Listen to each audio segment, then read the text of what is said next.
श्री गुरु चरण सरोज रज निज मन मुकर सुधार बंदौ रघुवर विमल जस जो दायक फल चार जो दायक फल चार। किसी भी संत और गुरुदेव के चरणों में बैठकर सत्संग श्रवण करना, परमात्मा का नाम सुमरण करना, सेवा के लिए अवसर निकालना, भजन करना, ये सब समय का आदर है। क्योंकि सत्संग एक जीव को साधक बना देता है। जितना आप भगवत प्रेमी होंगे, सत्संग प्रेमी होंगे, भजन करेंगे, सुमरण करेंगे, एक आध्यात्मिक जीवन जिएंगे तो आपका जीवन एक रसिक बनता चला जाएगा, अंतर्मुख भी बनता चला जाएगा। और जितना व्यक्ति बहिर्मुख होता है, ज़्यादा प्रपंच में संसार के व्यवहार और बातों में होता है, उतना जीवन उसका निरस होता चला जाता है। फिर आप कहेंगे मेरा मन शांत नहीं है, सुखी नहीं है, मैं जीवन में पजल हूँ। उसका कारण यही है कि आप आध्यात्मिक जगत में अभी आपने प्रवेश नहीं किया है। जिस दिन आप संतों की संगत से प्रेम करने लग जाएंगे, परमात्मा के आशिक बनने लग जाएंगे। बुल्ला साहब अपने शेख पठान बड़े कुल से निकलकर अपने गुरु घर में गौओं की भैंसों की सेवा करता, किचड़ में धंसा रहता, वहां सेवा करता, खेती में। शाम हो जाती, बैठकर अपने गुरु के चरण दबाता। इतना लंबा तगड़ा शरीर, 6.5-7 फुटा। लोग आकर मजाक करते, कहने लगे तुझे क्या मिला इस राई की संगत में, इतना सुंदर पठान कुल छोड़कर देख कैसे नौकरों की तरह लग रहा है। तो मुस्कुरा कर बुल्ला साहब कहते थे, प्रेम में गुरु के जोगी हुआ, मोहब्बत में फकीरी फाकी, इश्क में गुरु के सुफियाना बना, सब कुछ हुआ पर खुदाया तू मेरा ना हुआ। किसी के इशारे से यहाँ किसी को कुछ मिला तो किसी को कुछ मिला, साहब हम तो फकीर हैं, फिर गुरु की दया से हमें भी बहुत कुछ मिला, बहुत कुछ मिला। आप सोचते हैं कैसे नौकर बन के जीवन को गंवा है। हो सकता है तुम्हें किसी के इशारे से कुछ मिला हो, मेरा जीवन तो सुफियाना हो गया। मैं जोगी हुआ हूँ, मुझे इश्क की बीमारी लगी है, लेकिन मुझे भी, हम फकीर हैं, आप सोचते फकीरों के पास कुछ नहीं होता, लेकिन मुझे वो मिला है जहाँ पर इस दुनिया की दृष्टि नहीं जा सकती, क्योंकि वो गुप्त खजाना गुरु के चरणों से मिल सकता है। इसलिए प्यारी आत्माओं, अगर आपने यात्रा शुरू की है, ये साधारण नहीं है। आप भगवान पाने की यात्रा पर चले, बहुत संभल कर विचार कर चलना। छोटी मोटी यात्रा नहीं है कि आपके पास लाखों रुपए हो गए और पहाड़ों में घूमकर वापिस आ गए खर्च करके, मस्ती करके। बहुत लंबा चलना है। अगर आपने बद्रीनाथ, केदारनाथ या गंगोत्री की यात्रा पर जाना हो, जहाँ से गंगा माँ का उद्गम स्थल है, तो कैसे जाओगे? पहले तो कोई कुशल ड्राइवर चाहिए आपको, जो सही गाड़ी चलाता हो। रास्ते में इतने दुर्गम घाटियाँ आएंगी, पहाड़ आएंगे, खाइयाँ आएंगी, चट्टानें आएंगी, रास्ता ना भटक जाए और एक भी मोड़ पे ध्यान ना चूक जाए। आपने बैठे रहना। आप तो गाड़ी में बैठे बात भी कर रहे हैं, मस्ती कर रहे हैं, खा रहे हैं, लेकिन जो ड्राइवर होता है ना, वो बिल्कुल चौकन्ना होता है। जरा चूका तो मोड़ पर गाड़ी खाई में भी जा सकती, चट्टान पे भी टकरा सकती है।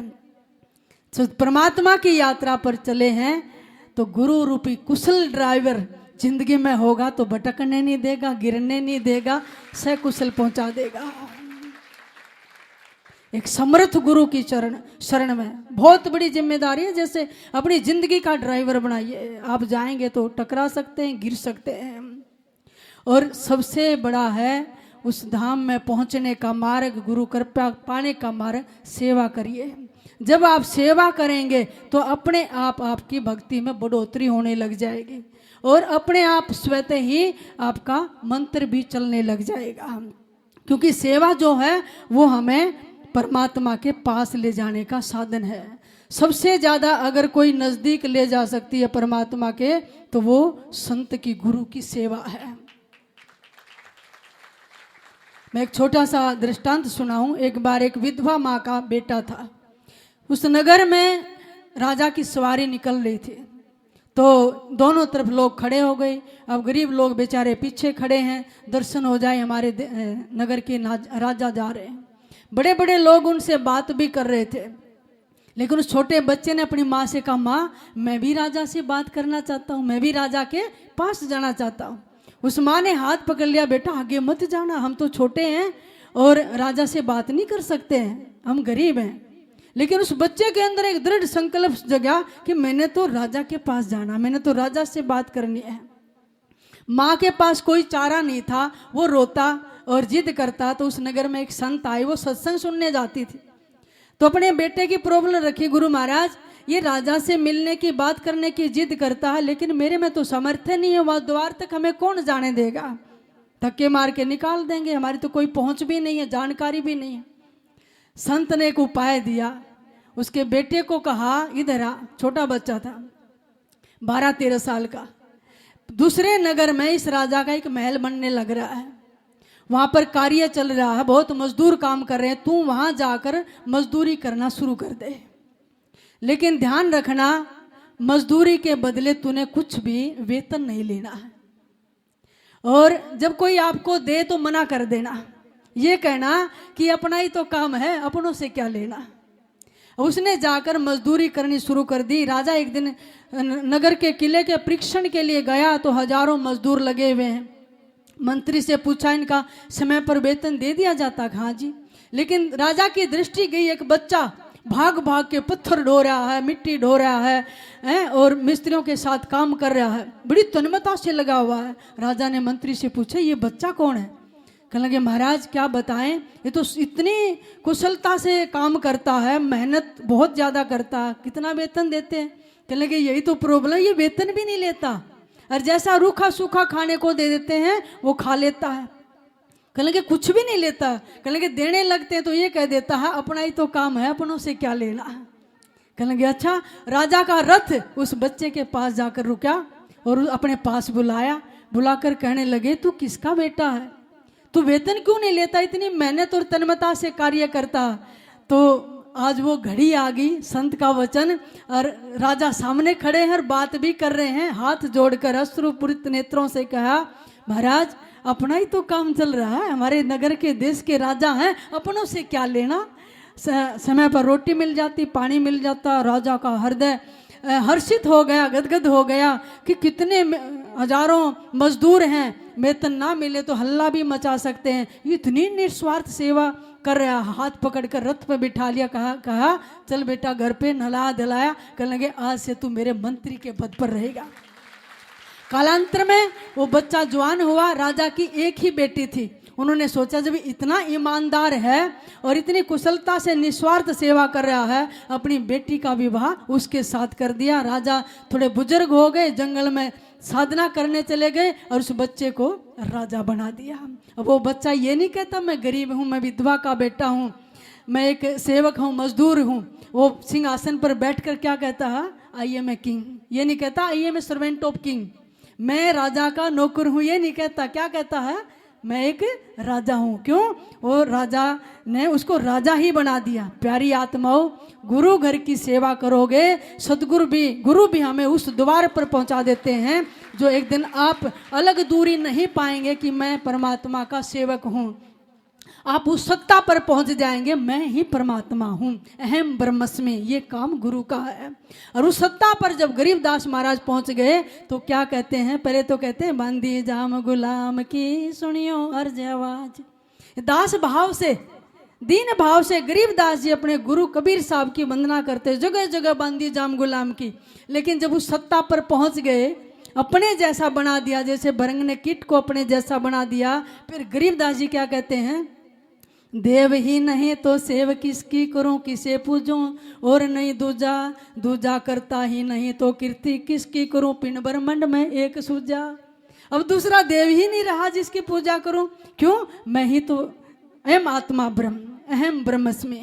और गरीब गुरुदेव जी कई बार सुनाते हैं ना, मैं जाना मैं और था, मैं तो हुआ सोए, मैं तो दो मिट गई नहीं कहने को दोए। मैं और तेरा मिट गया और उस परमात्मा पद में हमें स्थित कर दिया। तो इतनी बड़ी यात्रा गुरु के सहारे ही हो सकती है, लेकिन दास भाव से। और दास भाव से भक्ति करने से ना कहते सतगुरु निरय कर्म कट जाते हैं और किसी चीज से नहीं कटते। गरीबदास महाराज फरमाते हैं, गरीबदास दासा तन में दर्श है सबका हुजे दास, हनुमान का हेत ले रामचंद्र के पास, कोट कर्म जो तन लिपटाई दासा तन बिन कटे न भाई, दासा तन जो जीव के आवे जूनी जन्म न दे धरावे। कहते हैं दास भाव लेना है तो श्री हनुमान जी महाराज से। और ऐसे उच्च कोटि के परम संत पवन पुत्र के श्री नंदन हनुमान जी महाराज की आज जयंती भी है, इसलिए ऐसी महान शक्ति के चरणों में हम कोटि कोटि वंदन करते हैं। हनुमान जी महाराज कोई स्वार्थ नहीं, निस्वार्थ भाव से अपने राम की सेवा करते हैं। देखिए लक्ष्मण को मूर्छा लगी, मेघनाथ ने बाण मारा तो क्या किया, अपनी गोद में उठाकर राम की गोद में पहुंचा दिया और राम की गोद में पहुंचा के छलांग लगाई। सब बानर देखते रह गए, रो रहे हैं करना क्या है। क्या हुआ, सुसेन उसको लेकर आए वैद्य को और फिर द्रोणागिरी पर्वत पर गए, सूरज को ललकारा कि जब तक वापिस ना आऊं तो निकलना नहीं है। और आकर सरजू ने पहाड़ का पहाड़ उठा लाई, सरजीव ने बूटी सुंगाई, लक्ष्मण जी की मूर्छा टूटी। इतने बड़े बड़े कार्य हनुमान जी अपने आप स्वयं करते थे जो कोई भी नहीं कर सकता था। गरीबदास महाराज फरमाते हैं, गरीब बजरंगी हनुमंत सोने लावस जीवन बेह गए, द्रोणागिरी पर्वत जहाँ गाज चले घन में गए। जय श्री राम जैसे मेघ गरजते हैं उस धवन्नी से। और जब प्राण वायु उनकी कुंडलनी जागरण थी, उड़ियन बंद लग जाता और मुट्ठी बंद करके जब उड़ते आकाश में वो नीचे शिला होती पाताल में चली जाती थी और आकाश में बादलों जैसी गर्जना होती, जैसे कोई जहाज हेलीकॉप्टर जा रहा है ऐसे जाते थे फर फर करके। हनुमान जी देखते रहते कौन जा रहा है, विशाल काय उनका शरीर था। तो इतने बड़े बड़े कार्य हनुमान जी ने मिनटों में लेकिन दास भाव से करे। तुलसी बाबा कहते हैं, अतुलित बल धाम ज्ञानी नाम अगर गण्यम सकल गुण निधानम। हनुमान जी कौन है, अतुलित बल धाम, जिसके बल की तुलना किसी और से नहीं की जा सकती। आप कहेंगे धरती पर तो उस समय बड़े बड़े बलवान थे, सुग्रीव थे, जामन थे, रावण भी थे, लेकिन हनुमान जी जैसे बलवान नहीं थे। मैं एक छोटा सा प्रसंग सुनाऊं। जब लंका पर चढ़ाई करके और भगवान राम की सेना की और रावण की सेना का युद्ध हो रहा था, तो बहुत सारी सेना रावण की राक्षस मारे गए। हनुमान जी लड़ रहे हैं, बढ़ा रहे हैं सबको, सेना खत्म करते जा रहे हैं। वीर बजरंगी राम और लक्ष्मण खड़े देख रहे हैं। रावण को आया गुस्सा कि क्यों हनुमान जी रिड़कते थे आंखों में रावण के। युग वानर पहले भी आया था और लंका जला के चला गया। तो इसकी पूंछ में कुछ अद्भुत है। तो रावण ने ना अपनी मूछ का कनेक्शन हनुमान की पूंछ से जोड़ लिया था कि मेरी तो प्रतिष्ठा की मूछ है और इसकी पूंछ ऐसी कि इसने सब कुछ भस्म कर दिया। तो रावण चिढ़ता था, रिड़कता था हनुमान की पूंछ से। तो सामने आकर खड़े हो गए। रावण कहने लगे कि हनुमान मेरे साथ युद्ध कर। कहने लगे ठीक है। तो हनुमान जी ने कहा कि आज दोनों का बल हो जाए, देखते हैं किस में है, पर किसी हथियार से अस्त्र शस्त्र से नहीं लड़ेंगे, अपने शरीर से लड़ेंगे। तू भी बलशाली बनता ना। हनुमान जी ने गदा रख दी। अब उन्होंने भी अपने धनुष बाण जो गदा ले रखे थे, तलवार रावण ने भी रख दी। तो रावण ललकारा, बता कैसे युद्ध करना, कठोर बोला और थोड़ी सी गालियां देकर भी बोला। अब हनुमान जी को तोड़ी चढ़ी कि गाली देता है, तेरी घर में आए हुए हैं और तेरी लंका तो जला गया था, इब तू आ, दोनों लड़ रहे हैं। तो रावण पूछता कि कैसे युद्ध करें। हनुमान जी ने कहने गुस्से से देख लेते हैं। जो दमदार आदमी होता है ना, वो जब लड़ाई होती है यही कहता भी ये गुस्सा नहीं उठेगा तेरे से। हनुमान जी ने कहा कि गुस्से से करते हैं। तो रावण कहता फिर मार गुस्सा मेरे। हनुमान जी ने कहा कि नहीं, पहले तू मार। रावण ने कहा कि मैं क्यों, तू क्यों नहीं, मैं क्यों मारूं पहले? कहने लगे हो सकता है फिर तेरे मन की मन में रह जा, मैं मारूं तू बचे ही ना, इसलिए पहले तू मार। तो रावण गर्जा, देख पवन सुत धाये, बोलत वचन कठोर, आवत कपि हनोते ही, मुष्टि प्रहार पर चोर। कहते हैं रावण जी गुरजता हुआ जैसे एक शिला उठ के आ रही है, हनुमान जी पे मुक्का मारा। तुलसी बाबा कहते हैं जैसे ही मुक्का मारा हनुमान जी गिरे नहीं, संभल के और वीर बजरंगी आसन पर बैठ के घुटना टेक के, नहीं तो आज तक रावण की मार नहीं कोई उठ सका था। तो तुलसी बाबा लिखते हैं जानु टेक कभी भूमि न गिरा, उठा संभार बहुत रिस भरा, मुष्टि एक ताही कपि मारा, परे शैल जुन बज्र पहारा।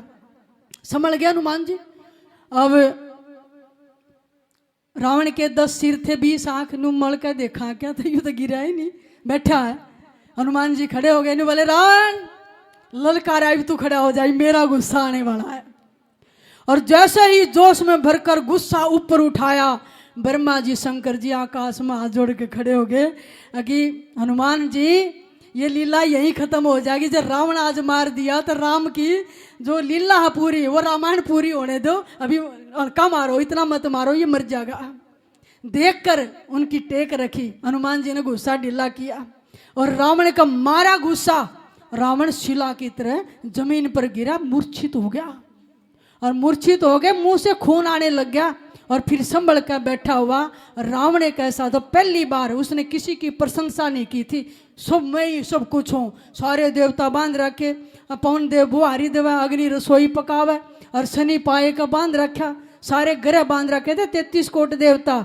लेकिन पहली बार रावण कहने लगा मूर्छा के बहोर सो जागा, कपि बल विपुल सराहन लाग्या, दिग दिग मम पौरुष दिक मोही, जोते जियत रहस सुरद्रोही। कहने लगा कि मेरे जैसे मूर्छा से जगा, कपि बल सराहने लग गया, हनुमान जी की सराहना की कि हाँ तेरे जैसा बलशाली नहीं है, कोई भी मुझे आज तक मूर्छित नहीं कर सका, कोई मुझे गिरा नहीं सका। और कड़ ला दी उसकी, नू पड़ा पीछे से कड़ लगानी है तो बेइज्जती होती है। और फिर कहने लगे धिक्कार है मेरे पौरुष को, जो मैं देवताओं का द्रोही हूँ और इस हनुमान को मार न सका। तो भूंडा मुंह करके रावण रथ पे बैठ कर लंका की तरह तब चल दिया। हनुमान जी कहना कल फेर आना। तो रावण चिंतित हो गया सिंहासन पर बैठकर। तुलसी बाबा लिखते हैं अगले दिन उसने हनुमान जी से लड़ने के लिए 4 सेना भेजी। कौन सी? रथी, घुड़सवार, हाथी सेना और पैदल। और उनको सिखा के भेजा कि चारों तरफ से घेर लेना उस बानर को। तो चारों तरह की सेना आई तो हनुमान जी गए, घेर लिया। लक्ष्मण जी कहने लगे भगवान राम से, प्रभु देखो ना हनुमान जी अकेले हैं और चारों तरफ से सेना आ गई, रथी भी, हाथी भी, घोड़े भी, पैदल भी, चलो उनकी मदद करते हैं। तो कहने लगे नहीं लक्ष्मण यही खड़े रहे, हनुमान अकेले ही बहुत है।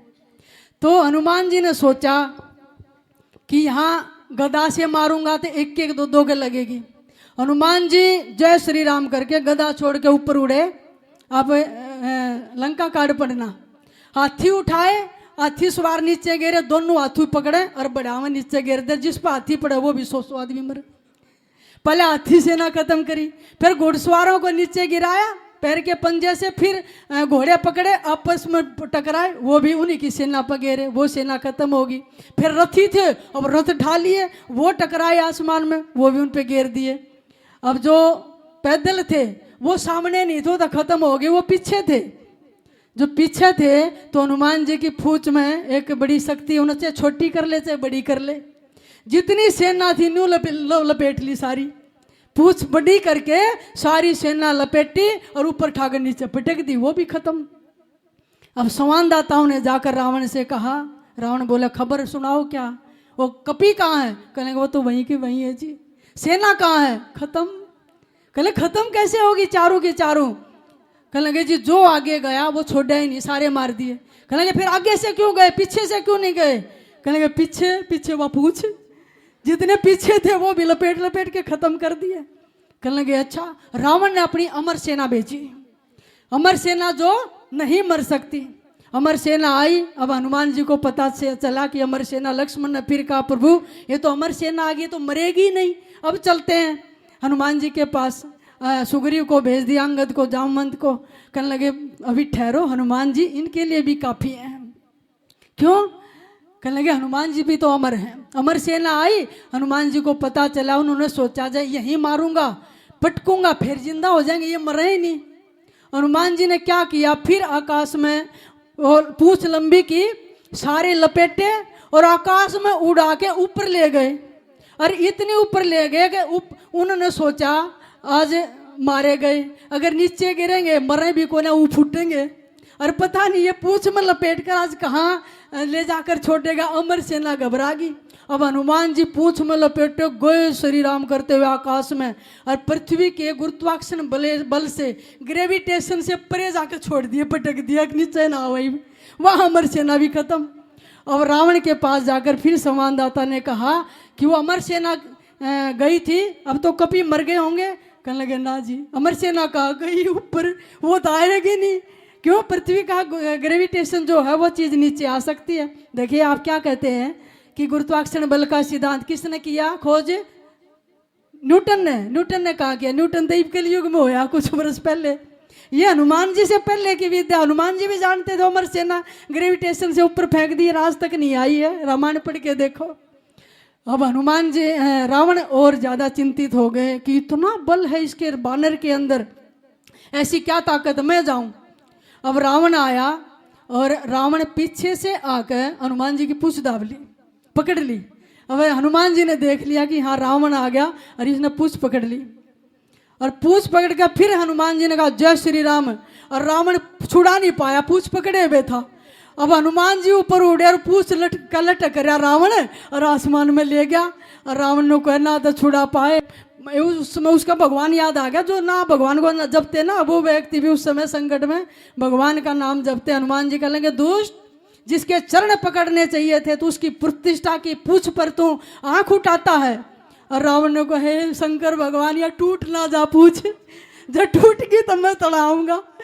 तो शंकर भगवान कहेंगे जिसके तने 10 सिर चढ़ा के और ये वरदान पाया था, और उसी के जो इष्ट हैं राम, उससे तो अवहेलना करता है, और ललकारते जा रहे हैं। और रावण को उड़ा ले गया आकाश में, वहां गदा मारी, रावण नीचे आया।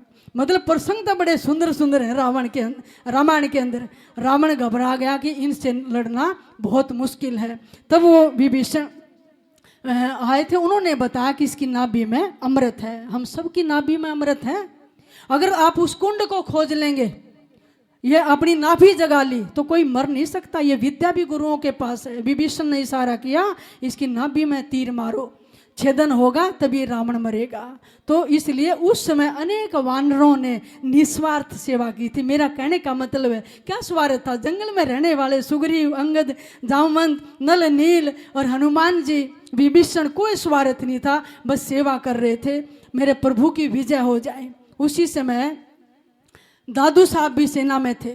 एक राजस्थान के नागौर में जियाराम जी हुए हैं, वो भी उस सेना में थे। जियाराम जी जंगलों में ही रहते थे। नागौर में उनकी एक बहन थी, कभी कभी उससे मिलने आते थे, लेकिन भीड़ इकट्ठी हो जाती, सोचते मेरी तरफ से ये प्रॉब्लम होती, फिर जंगलों में चले जाते। तो उनको जन्म से ही सिर में गड्ढा था। तो उनके शिष्य और संत पूछते थे महाराज ये आपके हम बचपन से देख रहे हैं, सिर में गड्ढा कैसा है? तो जियाराम जी मुस्कुरा कर कहते थे कि भाई जब त्रेता युग में राम रावण का युद्ध हो रहा था, मैं भी एक साधारण वानर था, किसी राक्षस ने सिर में चोट मारी थी, वही निशान है, वही पहचान बनी हुई है। तो उस समय के देखो वो वानर सेवा के कारण संत बनकर आए। दादू साहब भी दादू आदू सदा के आजकाल के नाई, और लंका पर धावा हुआ तो दादू दल के माई। जियाराम भी, दादू राम भी, ये सारे के सारे भगवान राम की सेना में युद्ध करते थे, निस्वार्थ भावना थी। तो इसलिए उनको संत कहा है। भगवान राम ने कहा है कि हनुमान मेरे प्यारे संत हैं, और गरीबदास महाराज भी कहते हैं हनुमान जी संत हैं। जब वहाँ से सीता का पता लेकर आए ना, कहो हनुमंत संत जन मेरे, यानी हे हनुमान तू संत है, तू प्यारा है, हृदय से लगा लिया हनुमान जी को। और गरीबदास महाराज कहते हैं कहो हनुमंत संत जन मेरे, भूखे रहे के धाए।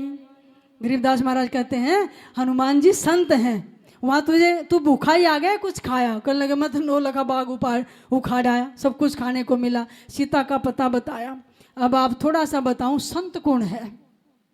आज के समय में हर व्यक्ति की ये इच्छा होती है भी संत कौन है, हम कैसे पहचान करें और उसकी शरण में जाएं। आज पहचान करना मुश्किल हो गया कि महाराज ये तो दिखते ऐसे थे, निकले ऐसे, हम तो ऐसा समझ रहे थे, ये तो उस तरह के नहीं मिले। तो लोगों के अंदर भ्रम है, एक डरे भी हुए हम किसकी शरण में जाएं।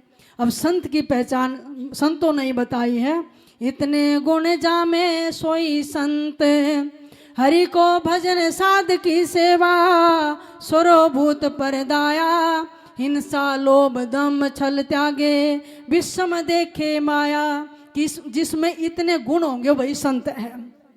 हरि को भजन, जो परमात्मा का निरंतर भजन करता है, संसार का व्यवहार करता दिखता है लेकिन अंदर अंदर सुमरण करता है, संतों की सेवा करता है, सभी प्राणियों पर दया करते हैं, हिंसा नहीं है, लोभ नहीं है, दंभ नहीं है, अहंकार नहीं है, छल कपट नहीं है, और माया को विष के समान समझ के त्याग देता वो संत है। सहनशील साय उदारती, धीरज सहित विवेकी, सत्य वचन सब सौ सुखदायक, ग्रह अनन्य वर्त एकी। कहते जो सहनशील है, एक निष्ठा है, एक व्रत धारण किया है कि प्रतिज्ञा की है मैं आजीवन ब्रह्मचारी रहूंगा या सत्यनिष्ठ रहूंगा या धर्म का पालन करूंगा, उस मर्यादा से जो बाहर नहीं जाता है वो संत है। जो अनन्य प्रेमी है परमात्मा का, धीरज वाला है, जिसके अंदर विवेक है, जो सत्य वचन बोलता है और जो सबके लिए सुखदायक है, किसी को दुख नहीं देता है। इंद्री जीत अभिमान न जाके, करे जगत को पावन, भक्त रसिक तास की संगत, तीनों ताप न सावन, इतने गुण जामे सोई संत। कहते हैं इंद्री जीत अभिमान न जाके, जो जिसने अपनी इंद्रियों को जीत लिया है, उसकी इंद्रियां भटकती नहीं है कि कान कुछ बाहर के गाने सुन रहे हैं, या आंखें में कामुकता झलक रही है, या उसके हाथ गलत काम कर रहे हैं, या वो पैरों से गंदी जगह जा रहा है, या जापान से कुछ कटु वचन बोल रहा है, या किसी कोई स्पर्श उसको लोलुपता बनी हुई है, वो इंद्रिय जीत है। इंद्रियों के घोड़े जिसने काबू में कर लिए हैं प्यारी आत्माओं, जिसने 2 इंद्रिय को जीत लिया ना वो सारी इंद्रियों को जीत लेगा। जीव इंद्रिय को जिसने जीत लिया वो जनन इंद्रिय को भी जीत लेता है। सबसे ज्यादा यह जो जीव बैठे ना 2.5 इंच की, ये सारे काम कराती है। जितना ज्यादा राजसिक तामसिक भोजन करोगे और गलत संगत में बैठ के गलत उच्चारण करोगे, जैसा खाए अन्न वैसा होए मन। जो ज्यादा पदार्थों को स्वाद ज्यादा लेना चाहता है वो जनन इंद्रिय से भी इतना ही कम ही होगा, गिरावट में आएगा। इसलिए संत सबसे पहले स्वाद को जीत लेता है, भोजन पर कंट्रोल हो जाता है, रूखा सूखा जैसा भी आए। पर आप लोग रूखा सूखा नहीं खा रहे हैं, अच्छे अच्छे पदार्थ खा रहे हैं, लेकिन इंद्रियों पर कंट्रोल हो। करे जगत को पावन, जो जगत को पवित्र करता, अच्छे संस्कार देता। भक्त रसिक, यानी जिसके अंदर भक्ति है वो रसिक होगा, रूखा नहीं होगा, उसमें छल कपट नहीं होगा, उसमें उच्छृंखलता नहीं होगी, वो इस तरह कटु नहीं बोलेगा, छोटी छोटी बातों पर वो चिड़चिड़ापन नहीं होगा। करे तास की संगत, ऐसे संत की संगत करे, क्योंकि तीनों ताप न सावन, उसकी संगत करने से तीनों ताप नष्ट हो जाते हैं। जैसे आप बैठे हैं बड़े शांत हैं, कौन सा ताप है आपको? कुछ नहीं है, आप संसार को भूले बैठे। जब संतों की ऐसी संगत में बैठोगे जो तुम्हारी चेतना को बांध कर रखे, इंद्रियों को कंट्रोल में रखे, परमात्मा में वर्ती जगह, वही तो संत है जिसके पास बैठकर ऐसी भावना जगे। तो वही तो इसलिए कहते हैं ये संत की परिभाषा है।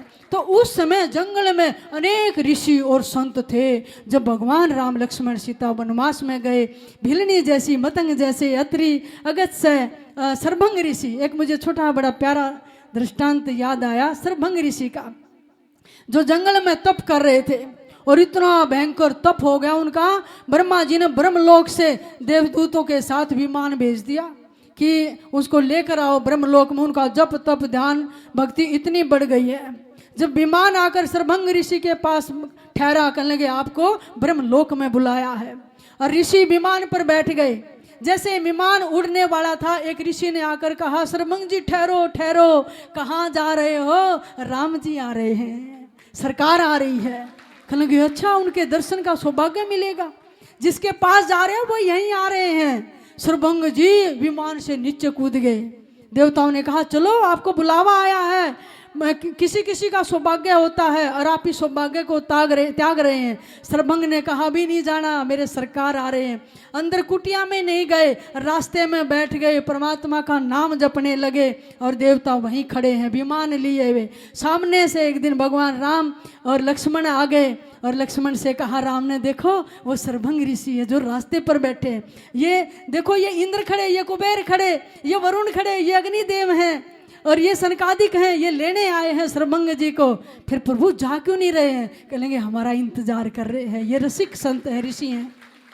और ये विमान आया खड़ा है, देवता खड़े देखते रह गए। जैसे ही भगवान राम आए तो ऋषि ने देख राम मुख पंकज मुनि अरे लोचन भ्रंग सादर पान करत अति धन्य जन्म सर्वभंग।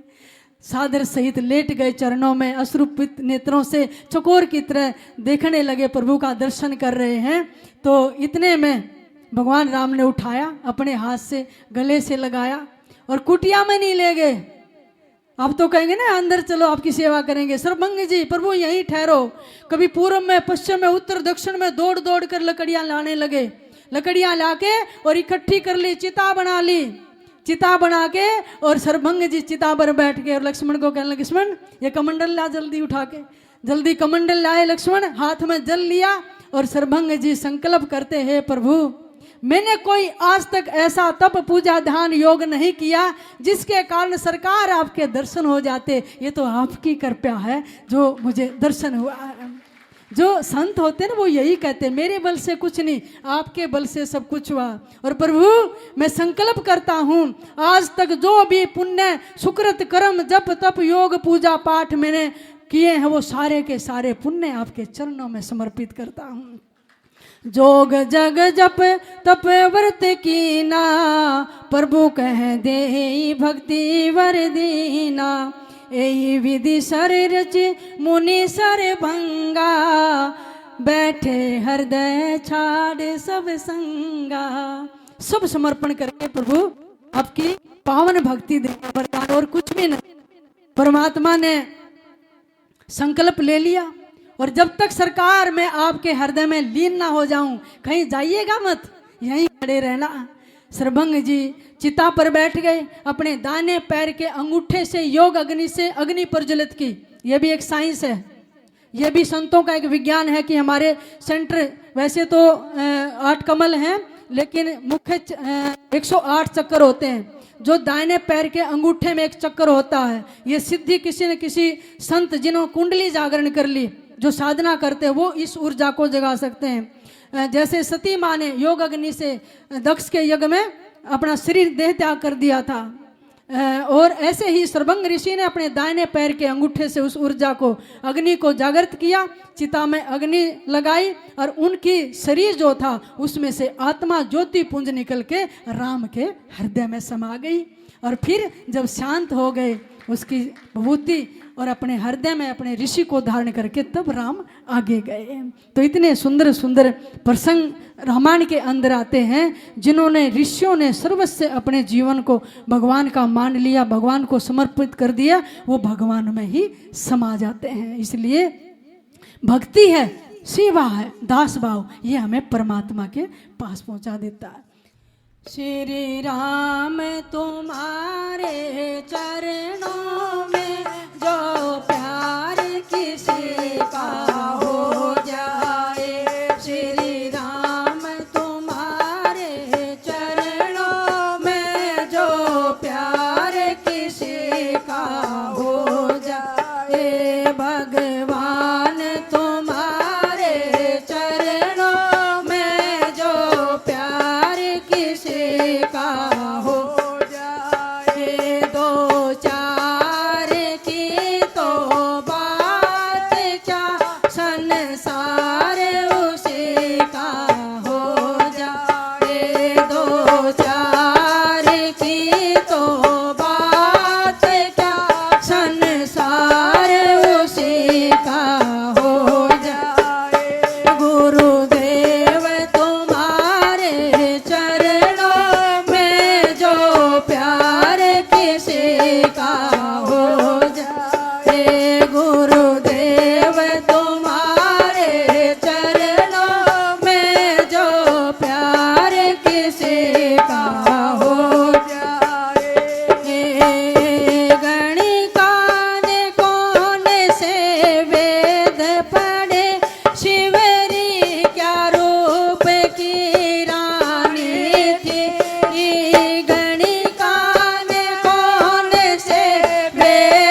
श्री राम तुम्हारे चरणों में जो प्यार किसी का हो जाए गुरुदेव तुम्हारे चरणों में जो प्यार किसी का हो जाए दो चार की तो बात क्या संसार उसी का हो हे माया के दीवानों शिक्षा लो उस प्रेम दीवानी मीरा से हे माया के दीवानों शिक्षा लो उस प्रेम दीवानी मीरा से जो जहर का प्याला पीने से अमृत का प्याला हो जाए जो जहर का प्याला पीने से अमृत का प्याला हो जाए श्री राम तुम्हारे चरणों में जो प्यार किसी का हो जाए गुरुदेव तुम्हारे चरणों में जो प्यार किसी का हो जाए रावण ने राम से बैर किया जो अब भी जलाया जाता है रावण ने राम से बैर किया जो अब भी जलाया जाता है वो भगत विभीषण शरण गए घर बार उसी का हो जाए वो भगत विभीषण शरण गए घर बार उसी का हो जाए श्री राम तुम्हारे चरणों में जो प्यार किसी का हो जाए गुरुदेव तुम्हारे चरणों में जो प्यार किसी का हो जाए दो चार की तो बात क्या संसार उसी का हो जाए दो चार की तो बात क्या संसार उसी का हो जाए भगवान तुम्हारे चरणों में जो प्यार किसी का हो जाए गुरुदेव तुम्हारे चरणों में जो प्यार किसी का हो जाए जो प्यार किसी का हो जाए बोले सद्गुरुदेव भगवान की जय ओम शांति सत